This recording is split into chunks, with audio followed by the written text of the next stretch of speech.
UNITA is a network of 12 European universities, including yours.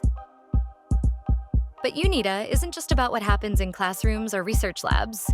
It's also about you, the student. And guess what? You can actually take decisions and shape what your European university does. This is your community, and it can grow and improve only with your participation. That brings us to the big question. What does UNITA decide? UNITA is made up of 3 main bodies that guide everything. The Governance Board, where important decisions are made by rectors and student reps. The Quality Evaluation Board, which focuses on ensuring everything UNITA does is top quality. And of course, the Student Assembly.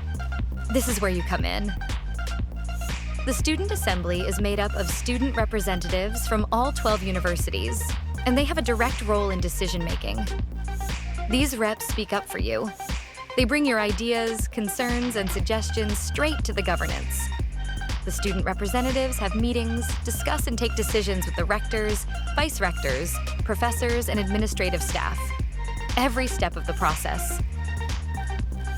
Participate to the elections of the UNITA Student Assembly. Find out more on univunita.eu.